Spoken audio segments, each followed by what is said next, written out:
Hey guys, welcome to video number 5 in this series where I'm going to show you a very simple but effective way of working with two types of materials and how to blend them inside Substance 3D Paint. Let's go ahead and jump straight in. All right, so in this video, I'm going to start covering some of the cool things that you would expect in a software like 3D Painter, where you can just blend a bunch of different layers and different effects and materials to create a much more complex texture. So obviously, what you can see here is a bit of a jump between what we had before and this, but don't worry, I'm going to cover kind of like a breakdown of how I did all of this. But you see that in terms of the colors and the blockout that we created in previous videos, this is exactly the same thing. The main difference is that I just spent a bit more time working on the wear and tear, the scratches. I still think that this amount of scratches is too much, but this is getting us closer to something a bit more realistic and more interesting than what we had before. But for the most part, it's exactly the same thing. It just has a bit more wear and tear and more variation in the color and in the roughness and some of the high details as well. So you see, I just changed also that the nice panel that we created before. So I think it makes more sense to have it around here. I also had one simple line going through here. So I just simplify things a little bit because in general, I like the design that I had. I just wanted to give you those additional tools to create details. All right, so the focus of this video would be to create a variation or a transition between two materials in the same object.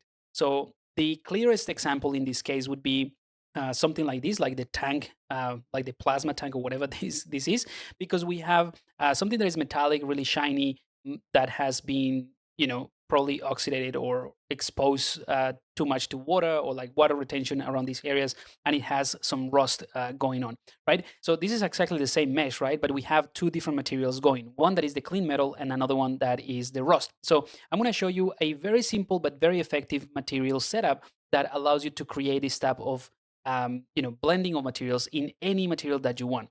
So again, this might look like a very basic stuff, but once you get the hang of it, it's going to simplify your workflow and keep things very simple, but at the same time, really, really powerful for super complex textures. So let's go ahead and start by the setup. I'm going to create a new folder, and I'm going to call this folder Rust, just because I'm going to try to replicate something like this. So Rust, and let's do another folder, and let's call this folder Metal. All right, let's put this. It doesn't matter the order. We can just play around with that. For the rust, I'm gonna give it a orange color, and for the metal, I'm gonna give it a blue color so that we know which ones we're talking about. Now, what I have here already is rather complex in terms of the amount of layers that I use. So if I open metal, I actually use some custom metal that I have created before. So these are like smart materials that I created for myself before. So I'm just using a bit of that, but we're gonna essentially replicate that. So in the metal material, I'm gonna go ahead and click on a fill layer, and I'm gonna call this one metal base. And I'll do the same thing for the rust, but this time I'm just gonna duplicate the same layer. So I'm gonna hold the Alt key, drag and drop that into the rust, and I'm gonna call this one rust base.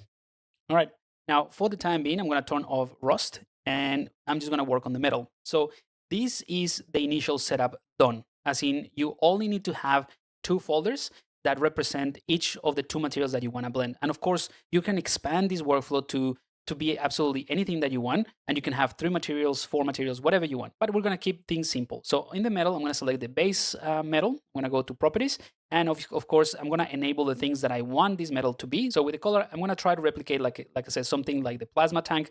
Doesn't really matter. We can change this later. So I'm going to go for a greenish metal, maybe something more yellowish like that. I'm going to enable metal, and I'm going to make it full metallic, so it's nice and shiny. The rough, I'm going to also enable rough. And that way, you see when I enable rough, it sort of like changes things quite a bit because it is essentially overriding the roughness from the previous things that I have set up. I can do that, or just for the sake of demo, I can turn everything off and you'll see the same effect. But I'm going to enable rough so that I can control how rough this metal is, right? That's pretty much all I need from this layer. So this is my base metal. At any point, come back and change the color and say, you know what? I don't want to do anything with like a green color. Let's just keep it simple, right? So you can totally do that. That's totally fine. But that's it, right? And what I like to do is I like to combine different layers with different effects so that I know each layer contributes to a specific thing. So the next thing I want to do is variate the roughness of the metal so that it's not all the same. So of course I can take my slider and make it like really shiny, and I can make it really rough, right? I can play around with that, but that is just like the general base layer. That's what I call it, the base metal. So what I can do now is create another layer, and I can name this layer rough CTRL, as in control. And this one is going to only have rough. So I'm going to enable rough and toggle off the color. So basically, this layer, if I play with the rough, I can do exactly the same thing that I was doing before, right? Now, the cool thing is that we can vary it. In fact, let's go ahead and let's remove the control, because it's not really a control. It's more like a variation. So just, I'm going to call it var, as in variation. The control is actually within the base. We can control things generally from the roughness here. All right, so with this, I'm going to create another black mask. I'm going to click on fill layer, right? And by default, this fill layer, what it's going to do is going to set the grayscale to 0.5, right? So I can take this and make it really, really shiny, but you see it is not making it like mirror-like, because we are now using a fill layer that is set to 50%. If this is too confusing, don't worry about it. In fact, you can ignore it completely. I'm just going to show you that you can take this fill layer and you can control the influence of that mask. So ultimately, we're going to build a mask in here. So I'm going to hold the Alt key to access that mask, and you see this is what I was trying to explain before, that the fill layer just gives you by default a grayscale right in the middle, right, 0.5. But we can replace this grayscale with anything that we want. We can click here and select anything in there, or we can just go to the library, just like we used to find the scratches before. We can type something like grunge, and there's a bunch of grunge maps that come with Painter. So I'm gonna go for something, let's find something with not too much contrast, but enough to create variation. So maybe something like this leak or grunge leak daddy. I'm gonna drag and drop that in there, and you see it immediately, it is mapped around the entire object. I'm gonna go ahead and tile this a little bit so it gets more resolution. And then we can play with the balance and the contrast. Now, ultimately, what we're gonna do is anything that is white or lighter values, that's where we're gonna be able to see through of this layer. So let's go back to this layer. Just again, for the sake of understanding what we are doing, I'm gonna enable color, and I'm gonna make a red color. So you see the areas in the mask that are white, those are the ones that are coming through. So these white areas. So now I can go back in here, select the grunge leaks, and I can play with the balance. So you can really see what is happening. We can also add a bit more contrast, maybe add more balance, more contrast, so that all I'm trying to do here is to generate some variation in the roughness. I'm gonna also change the tiling so we have a bit more going on, right? And now that I can see what is happening with this variation of that roughness, I'm gonna toggle off the color. I don't need that anymore. And now I can play with the roughness. So I have some areas that are a bit rougher, or it could be a bit shinier like that. And it's not perfect, right? And just like this, we can go from something that looks pretty standard, I would say boring, to something that, even though it is very subtle, it looks a lot more interesting, and it has a little bit more damage than, or more wear and tear. So like it's a gun that is being used for a while, right? And all we have is just a couple of fill layers, and one of them, it has a mask. That's it. So again, I'm going to keep things very, very simple. You can make things a lot more complex. I'll cover that in another video. But in this case, we just need two things just to make it more interesting. And now, just for the sake of making something a bit better, I'm going to remove the color and just make something like this, kind of like a nickel color or something. And that's it. That's my metal. All right. So now the rust, I'm going to enable the rust. Again, this enable metal and roughness, that sort of thing, so that it basically overrides whatever is underneath. And in the rust, I'm going to play with a little bit of color. So I'm going to make it a kind of like an orange thing, right? And because it is meant to be rust, I'm going to push the roughness quite a bit. There we go. And what I like to do now, again, is control things with a different layer. So I'm going to create another one. Or in fact, let's delete that. I'm going to duplicate this by holding the Alt key and drag it on top. So it is exactly the same thing. And all I'm going to do is variate the color a bit. So it's going to be maybe more reddish or more yellowish and darker, like so. And I'm also going to add a little bit of hide information, and I'm going to add a black mask. All right, and then there's a fill layer. So now this is basically what we did with the metal. The difference is that we're going to add some hide information, and we're going to play with the color as well. So instead of using the grunge, I'm going to go for noise. I'm going to type noise, and let's find some noise patterns. Something. Let's try this one. See how we go. Drop it in there, and let's increase the tiling. Maybe this is not going to work. Let's try something more noisy like this, like concrete. Yeah.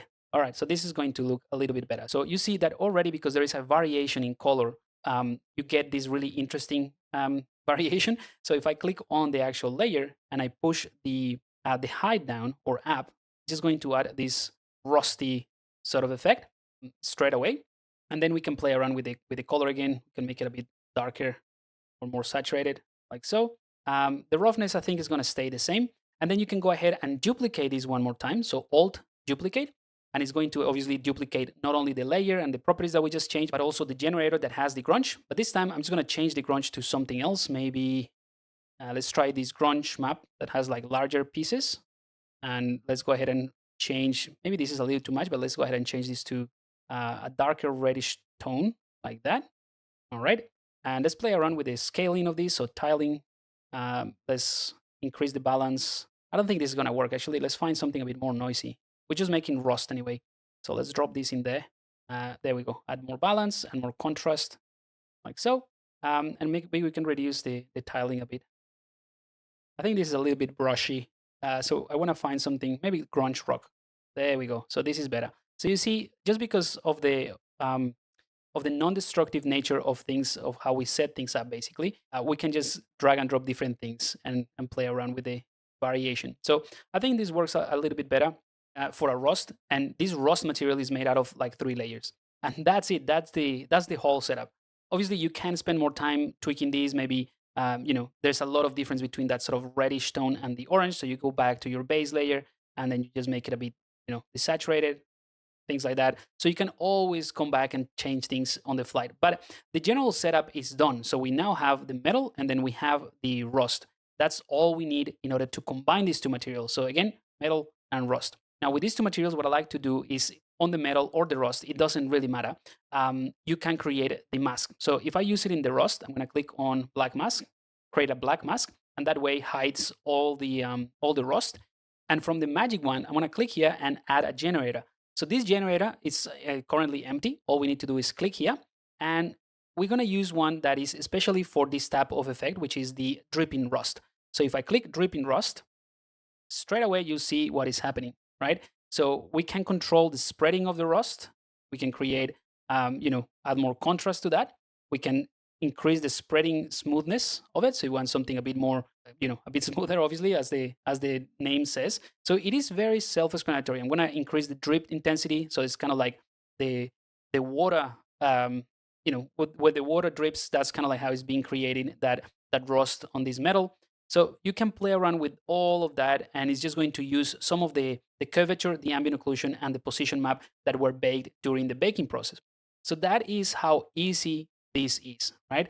And it doesn't have to be just one generator. You can add more.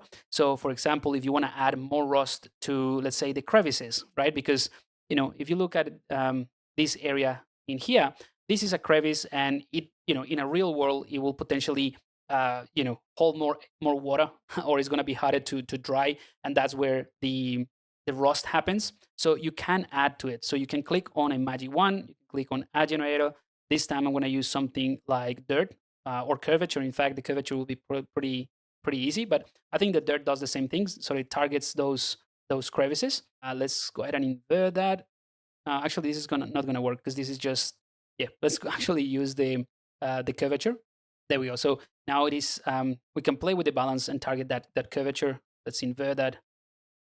Yeah, I think this is the one. All right, so we're gonna go for this, right? So I'm just changing the global balance, and then we can blur things a tiny bit, like so. Maybe add a bit more contrast. And of course, if we expand the curvature, we can play with the sharpness of the edges. We can change how soft things are. So there's a lot of control. I'm just showing this as an extra step, but it doesn't have to be like that, right? So obviously, when I added the curvature, you see the dripping rust just goes away. That is because I'm overriding the effect. So if I hold the Alt key and open the mask, you see now this is the rust mask, and then I'm just using the curvature on top. Now, fortunately, you can blend these effects, these black and white effects, with the blending modes here. So if I click on this one and let's say click overlay, now I'm just taking that curvature and I'm just literally overlaying it in certain areas, right? So that could be something that you want to do. Let's say this is before and there is after, so it's a lot sharper in these areas. Or we go back to the mask, I can set this to multiply, right? And it's just multiplying that curvature on top of the rust. So in a way, it's kind of like removing some of the rust and restricting it to the curvature area. So I think I'm going to go for screen. That's the one that basically adds to it. So it's a lot of rust happening, right? But that's okay. It's not subtle at all. And I always say that when it comes to texturing, it's all about the subtlety. But the cool thing is that this is the setup done. We can just go back to the curvature and reduce that sort of global reach. We can play with the medium and then go back to the dripping rust and then change the spreadingness. So this is a setup that works really well just to get started with something, and then you can come back because it is non-destructive and adjust it. All right. So hopefully this makes sense. It is a pretty simple setup, and this is a bit too intense compared to what I have in the tank, for example. But I'll just show you that if I enable tank, this is pretty much what I have in here. So I just have the rust in this single layer. So I didn't create the entire folder because I already had a material that was rust. So I didn't need to create the material, but it's essentially that. That is the entire setup. And now I'm going to show you something else that is pretty cool. Let's go ahead and wait until all the textures are compiled. And let's enable our metal and our rust. And I'm going to take these two folders and I'm going to create a single folder. So I'm going to hold Control and G, and I'm going to call this one metal rust. There we go. Give it a, I don't know, green color. And because we already set up our project and we divided things in the way that we wanted to, we can decide, okay, where do we want to put this metal rust? So what is going to be metallic and you know, rust metallic? So maybe the handle. So that is the metal. So I'm going to open this folder and I'm going to drag and drop that in there. So the entire folder. So now that metal rust is restricted to only these areas.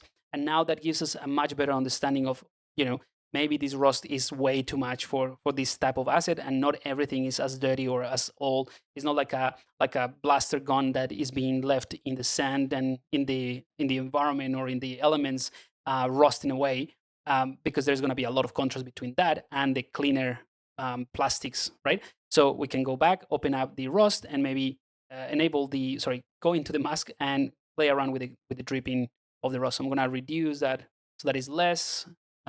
Reduce the contrast as well. Maybe go to the curvature, add a little bit more of that. So, you know, this is exactly what I was saying, that once you have the setup completed, because it is non-destructive, you can come back and adjust it and say, all right, this is more like, this is something that works a lot better for the rest of the textures that I'm creating. But the setup is super simple, right?